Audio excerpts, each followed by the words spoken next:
I, Angela Jackson, am 35 years old.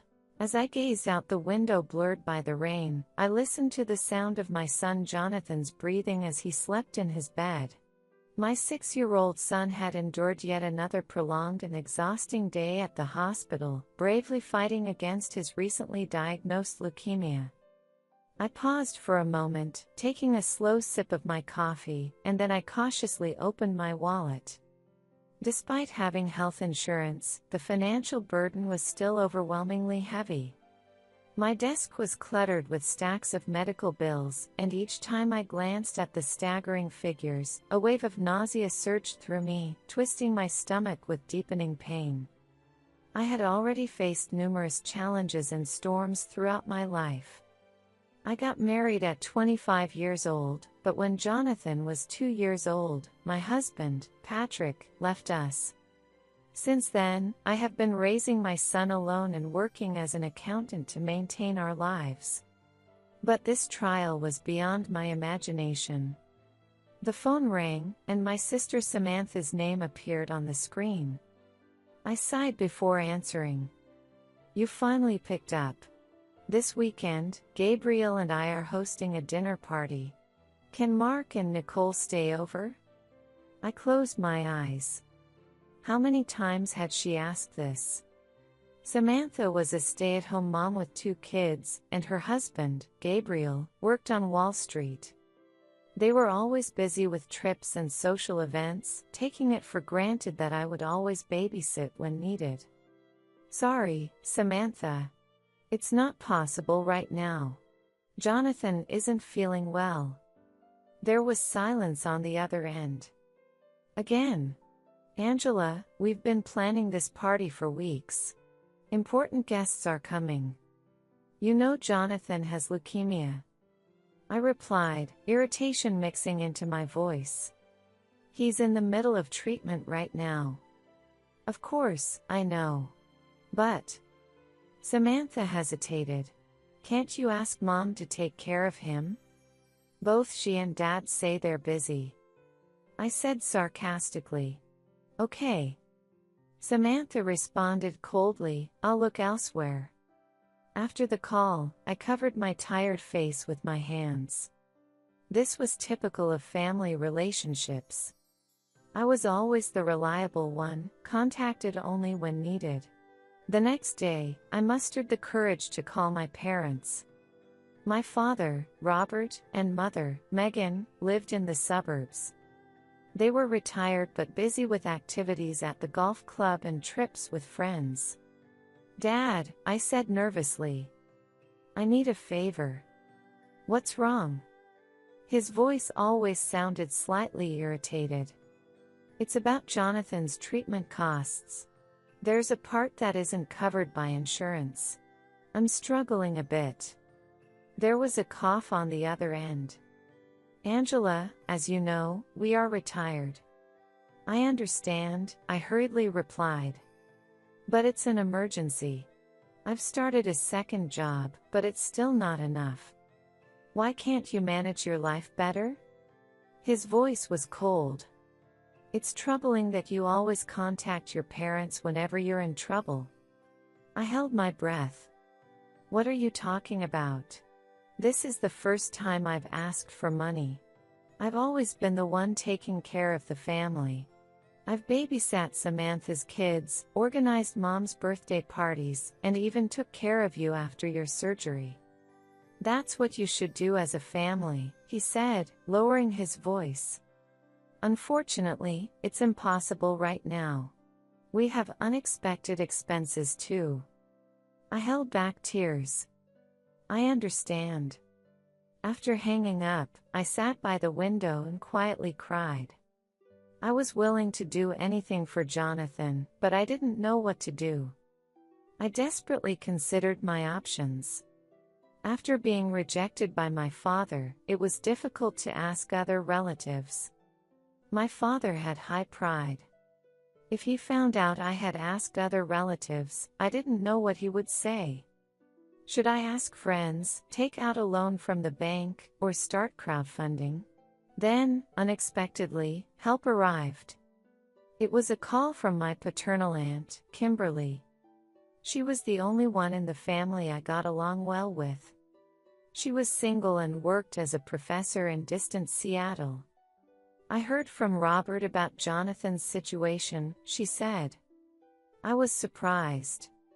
"Dad told you?" "Yes, well, in his own way," Kimberly said meaningfully. "I'll help you. I will pay for Jonathan's treatment," Kimberly said warmly. I was speechless. "But it might cost tens of thousands of dollars. I have enough savings. Besides, this is for my dear niece and her child." Kimberly's voice was warm. "I'll come over this weekend. We can talk about the details then." After hanging up, I cried tears of relief for the first time in weeks. And then the weekend came. I anxiously watched the clock in the airport's arrival lobby. Kimberly's plane was due to arrive soon. Jonathan was feeling relatively well that day, and my friend Tiffany had agreed to take care of him. As I looked up at the flight information board, suddenly, a familiar voice caught my attention. "Mark, put that backpack down. There's plenty of space on the plane." I turned around. There stood my sister Samantha, her husband Gabriel, their 2 children, and my parents. They were all carrying large travel trunks, heading towards the first-class boarding gate. My heart nearly stopped. I hid behind a plant and watched them discreetly. "I've been looking forward to this day. We'll finally relax in Hawaii," Megan said. "We really needed this vacation." "Yeah, indeed." Robert agreed. "Especially after these past few months." I couldn't believe my ears. Just days ago, they had said they couldn't spare a few $1,000s for their grandson's treatment. "Did you tell Angela?" Samantha asked. Megan laughed. "Of course not. She would just complain and make a fuss. She doesn't fit in with us," Samantha scoffed. "Always playing the victim." Hot tears rolled down my cheeks. My chest tightened with pain, and I felt like I couldn't breathe. As they disappeared into the boarding gate, I profoundly understood what I meant to my family. I was just a tool to be used when convenient, someone to call on when needed, but not truly part of the family. Returning to the arrival lobby, Kimberly was already waiting. As I embraced my aunt's warm hug, I tearfully told her everything I had seen. "How could they?" Kimberly said sternly. "I've watched Robert and Megan's behavior for a long time, but this is too much. I feel so foolish," I sobbed. "I've always been there for them." "You are a good person, Angela," Kimberly took my hand. "That's nothing to be ashamed of. But now, you need to stand up for yourself and your son." As we drove to Kimberly's hotel, I pulled out my mobile phone. Out of curiosity, I checked Samantha's Instagram. There was already a post. It was a photo of the family smiling at the boarding gate, with the caption, #family vacation, #first class, #Royal Hawaiian hotel, #suite room. I stared blankly at the screen. The Royal Hawaiian. One of the most expensive hotels on the island. The cost for one night could easily cover part of Jonathan's treatment expenses. "I wonder if they planned this trip after finding out about Jonathan's illness," I said with a trembling voice. Kimberly pursed her lips. "Your parents and sister have always prioritized themselves. It's time to hold them accountable." The weekend with Kimberly was an eye-opening experience. She not only offered to help with Jonathan's treatment costs but also encouraged me to reevaluate my relationship with my family. "You're not their servant, Angela," Kimberly said. "It's time to set boundaries." I pondered this in Jonathan's hospital room. He was sleeping, his complexion pale, but the doctors were optimistic about the treatment. My phone had several missed calls from my mother. Clearly, they hadn't realized I had seen them at the airport. I decided to answer. "Angela, where are you?" "I've called several times," Megan said in an accusatory tone. "There was a delivery scheduled for today. Could you pick it up for us? We'll be away from home for a while." "Hello, Mom. Indeed, you won't be able to pick it up. By the way, how's the weather in Hawaii?" I asked calmly. There was silence on the other end of the phone. "What do you mean?" Megan's voice suddenly tensed.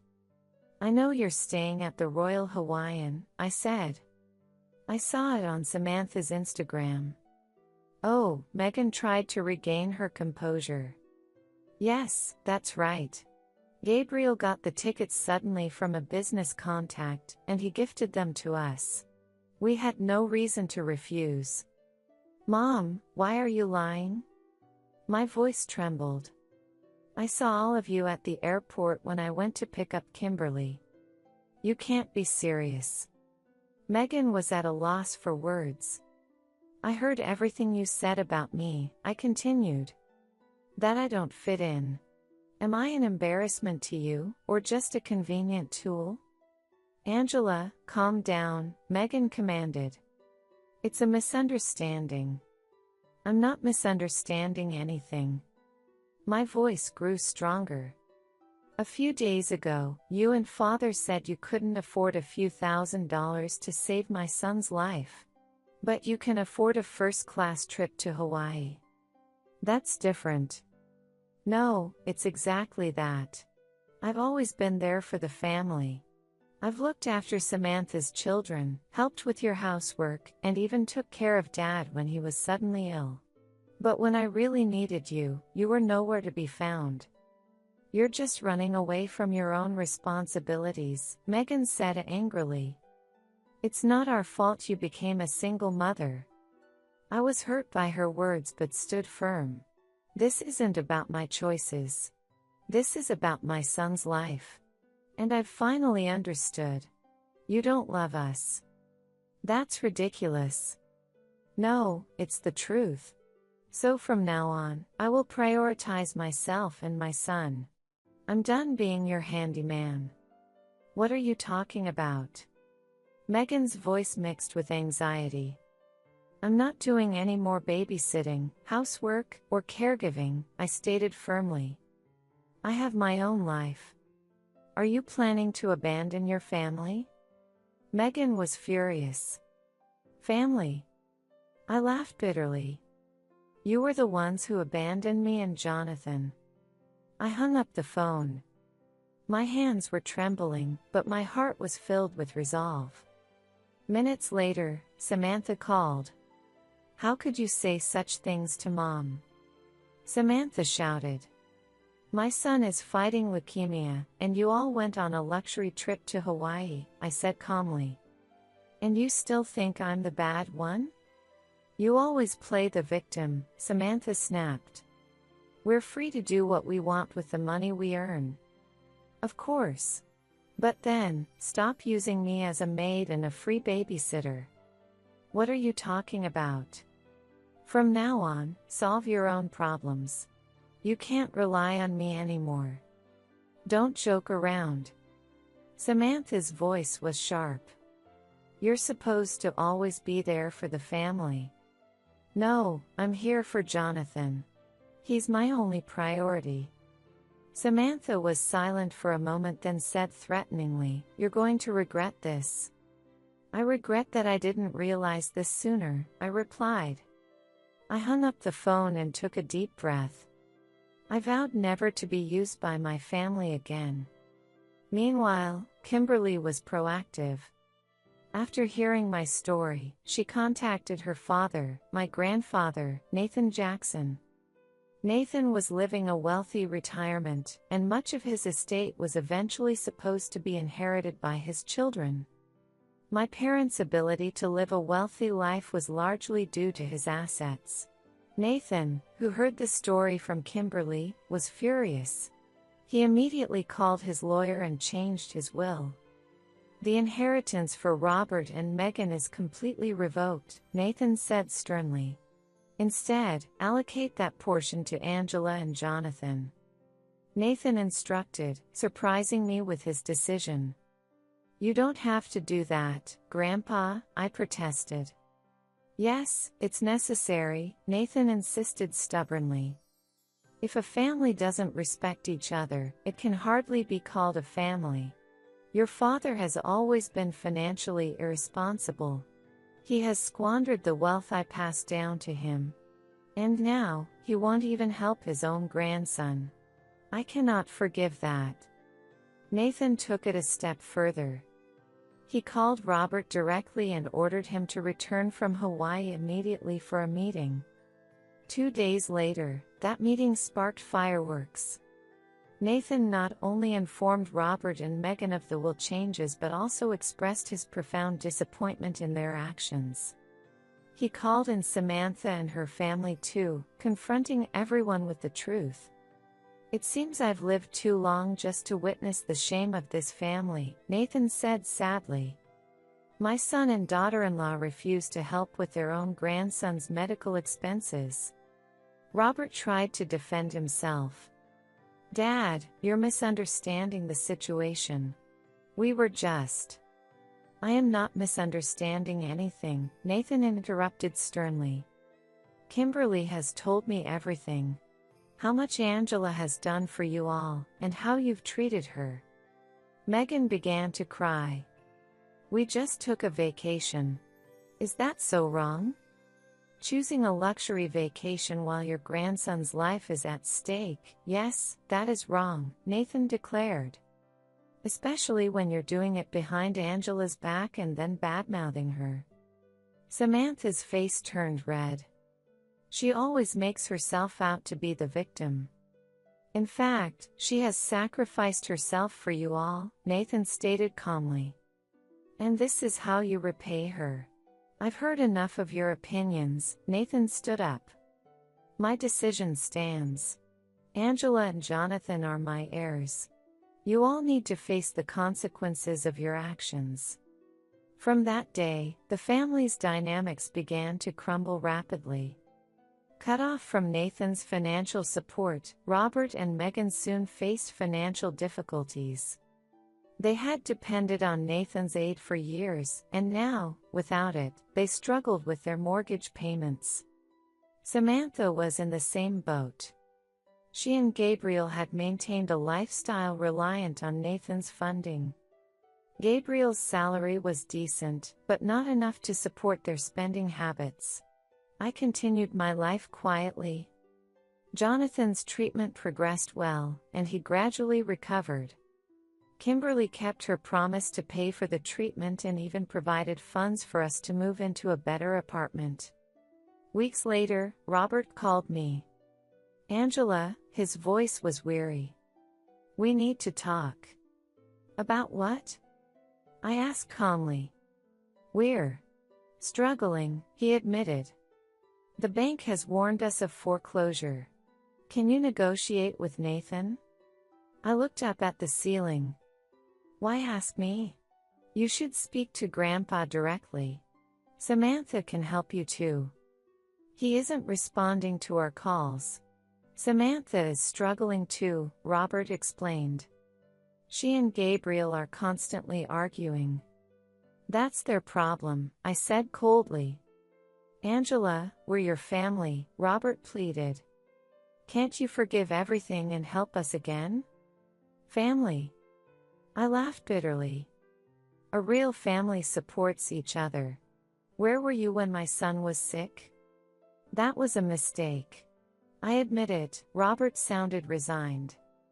But now we need your help. No, Dad, I said firmly. I'm not going to be used by you anymore. Solve your own problems. Angela. I have a son. He's my priority. Goodbye, Dad. I hung up the phone and felt a surge of liberation rising within me. A few days later, Samantha showed up at my apartment. "What's gotten into you?"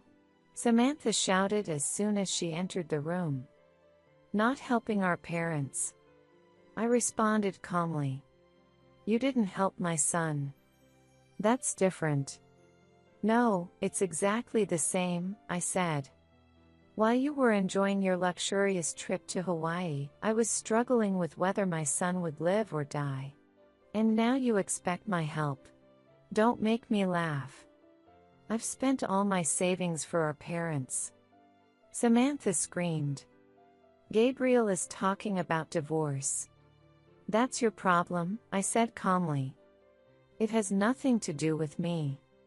"You're cruel," Samantha showed her anger and fear. "No, you are the cruel ones," I said quietly. "You couldn't endure for a few weeks what I've been putting up with for years. Accept the consequences of your actions, Samantha."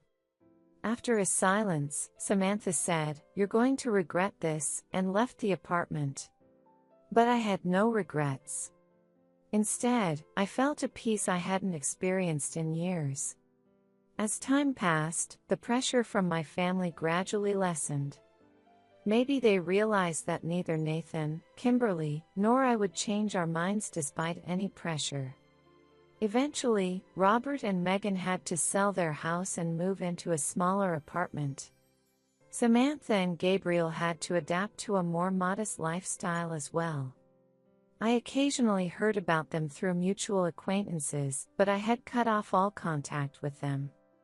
At first, I felt guilty, but that feeling faded over time. Jonathan's treatment went well, and a year later, he went into remission. Listening to the doctor's explanation, I felt hopeful for the first time. One day, Kimberly visited. She had recently retired and was considering moving closer to Jonathan and me. "You two are my family," Kimberly said warmly. "I want to be close to you guys." I was overwhelmed with gratitude. For the first time in my life, I understood the true meaning of family. It wasn't just about blood relations, but about supporting, respecting, and loving each other. "Hey, look," I said while sitting on the sofa, showing her a recent photo of Jonathan. He was standing with a smile against a backdrop of the sea on a school trip. "Jonathan is really strong. Just like you," Kimberly smiled. "He has the same strength and determination." I blushed. I would do anything to protect Jonathan. "But now, it's time to think a little about yourself," Kimberly said. "I've seen you sacrifice yourself for so long. For Robert and Megan, for Samantha, and now for Jonathan. But what about your own life?" I stared out the window. "Honestly, I don't know. I've always been focused on others." "It's a chance for a new start," Kimberly suggested. "If I'm here, I can help look after Jonathan sometimes. You could start something new." Her words sparked something in me. For a long time, I had suppressed my own dreams and desires. Now, I finally had the freedom to pursue them. A few weeks later, I made a significant decision. Using my skills as an accountant, I decided to start a nonprofit organization to support single parents facing their children's illness or other crises. The organization aimed to provide financial and emotional support to them. "Maybe that's what I really need to do," I excitedly told Kimberly. Using my experience to help other parents in similar situations. Kimberly said proudly, "You've always been strong. But now, you're giving strength to others." The foundation grew rapidly. With Nathan's support, we established a presence in the community. Local media coverage helped attract many donations and support. One day, when I got home from work, I found an elegant envelope in the mailbox. The sender was Samantha. Hesitantly, I opened the envelope. Inside was a handwritten letter. "Dear Angela, I want to apologize for not being in touch for a long time. This past year has been an eye-opening experience for me. It took me a while to realize that everything you said was right. I was self-centered and lacked compassion. I couldn't understand your situation. Now, being in a similar position myself, I finally understand the extent of your struggles. Gabriel and I are separated, and for the first time, I am forced to stand on my own 2 feet. Living with just my children and me is not easy. But perhaps this was the lesson I needed to learn. I heard about Jonathan. I'm glad he's doing well. As always, you found a way to overcome adversity and become stronger. I'm not asking for your forgiveness. I just want to acknowledge that you were right. And if there comes a time when we can meet, I hope to be a better sister. With love, Samantha. I read the letter several times. A mix of emotions swirled within me, anger, sadness, and somewhere deep down, a sense of relief. I didn't reply immediately. I needed time. But that letter changed something in me. It wasn't complete forgiveness but a step towards understanding. A few days later, after dropping Jonathan off at school, I sat on the balcony with a cup of coffee. My cell phone rang, and it was an unknown number. Hello? Angela, it was Megan's voice. Please, don't hang up. I tensed up. What do you want? I just wanted to talk. Megan's voice was softer than before. I heard Samantha wrote you a letter. Yes. I want to apologize too. Megan stumbled over her words. We were terrible to you. We only thought of ourselves. I remained silent.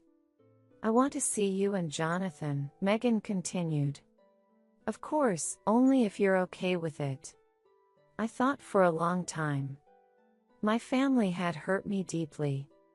But they too had suffered and learned. Reconciliation would take time, but perhaps there was no need to keep the door closed forever. I'll think about it, I finally said. I can't promise anything soon. But maybe someday. That's enough, Megan's voice carried a sense of relief. I'll wait. After hanging up, I looked up at the sky again. If my family were to return to my life, it would have to be under new terms. I can't yet imagine what form that might take. Full reconciliation might be difficult. But now, I truly feel alive in my own life. I used to live always for others, but now I can prioritize my own and my son's happiness. There must be a way to interact with my family without sacrificing myself, setting boundaries along the way. Maybe it's okay to explore a new form of family. Life isn't perfect. I took a sip of coffee and smiled. Tomorrow is a new day. And whatever it brings, I am ready.